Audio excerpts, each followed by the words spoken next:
Hey guys, I'm back. Yeah, it's pretty messy, this one. Just gotta blow out. Not a typical day or typical time I would whatever. Can you tell me how many times you get sick when you were in Canada? Probably a lot. I didn't have that many. Kind of wanted to travel. Like, tell me, for those who travel, let me know, because for me, I don't know, it has kind of like a smell to me when I get at the airport. Not that one. When you go to the airport, there's this kind of a smell. The airport, the plane, your luggage, and stuff like that. This kind of smell. Like I woke up, it's like I want to travel, and each time I get at the airport, actually I was like, hey, I think I want to do that again. But then oh my god, instead of doing a video on flights, like free flights or cheap flight, I've done one on free flights. I want to do one on cheap flight, but if I do that, I'm gonna miss one of the steps, because I'm going to forget. Knowing how I am, I'm going to forget. And an important step is that you're going to relapse when you're on a journey to heal, on whatever kind of journey you want to heal, or if you're like healing an addiction, for example. You're gonna do good. Especially, let's say for example, you struggling with like alcohol, and you're there at how do you call that? Intoxication center? Detoxication center, something like that, something for detox. And rehabilitation center, got it. And so you're there, you have people around you to support you, but then you need to go back to reality and deal with it on your own. And it can be very scary, because these people who are there for you can act as a crutch. And well, with rehabilitation, when you try to walk with a crutch, there's a certain time where you will not have a crutch anymore and you will fall. A baby trying to learn how to walk will eventually fall. So what happened when that, what to do when that happened? So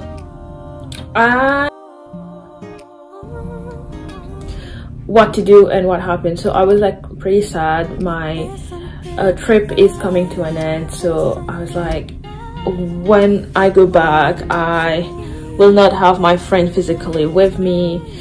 I will not be able to hug them, to cook, or to like, I mean, it was good because even though I was with them, I kind of like kept sometimes to myself. I would be in my room, so I know that I need this alone time. And I like, when I had it, I was like, I want friends. And when I have friends, I do know I need a balance. Everything like need a balance, so I know I need that. And but yeah, I am going back, and I'm like, what am I gonna do when this hits me? I'm not gonna be able to hug my friend, to call her, because sometimes like I'm still working on my trip, she's working, they're all working, and I know how tired we were. Like sometimes it would just be potatoes or vegetable on the couch, we would sleep in.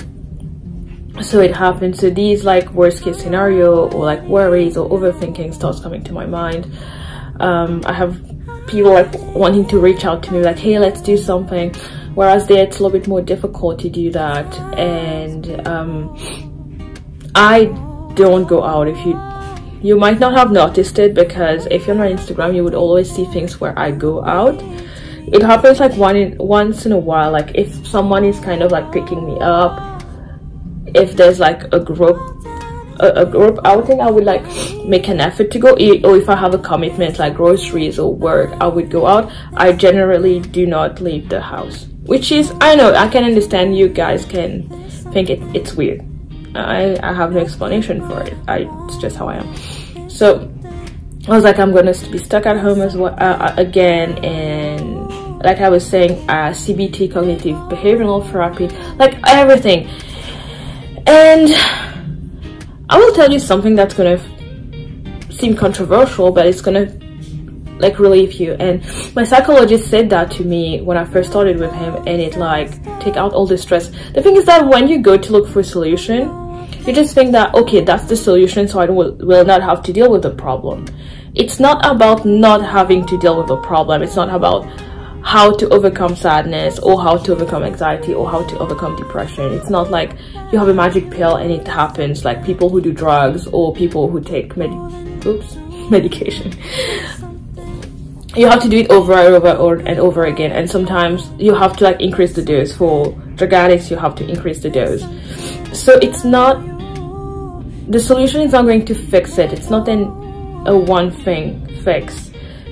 It's going to happen again. So what my psychologist told me is like, okay, so that next time when it happens, you know how to deal with it. It's all about how to make it more manageable.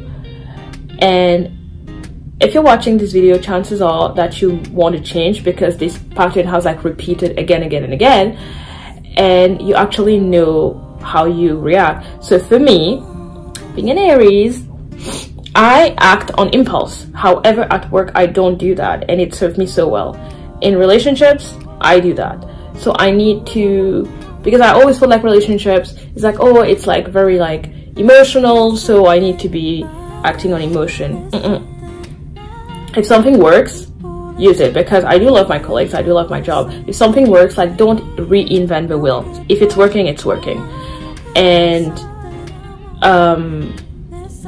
where was I? Yeah, so you're gonna find out like what are the pattern and how that works, so when it happens you can like interrupt it or change it, because it's gonna happen again, and it's all a matter of how to manage it. It's not a matter of how to prevent it. Not preventing sadness, not preventing happiness, not preventing depression. And the more you try to prevent it, the more it's going to like backfires on you, as weird as it might seem.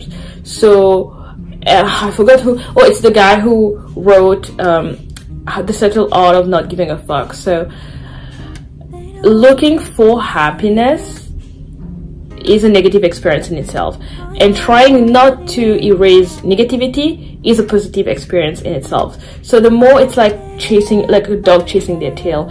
So it's not about like avoiding it, it's about managing it. So I had a relapse, so I was like super full of my confident, and then I fell back. So I think it's also part of the process, it happens. So if I had missed that step and actually went and doing the video that I wanted to do, which is on traveling, I think I would have missed that. So like I said, I'm trying to be consistent. I'm trying to see the pattern. It's like studying myself in a way. Maybe not. But if you find this video helpful, share it, give me a like, and I guess follow me.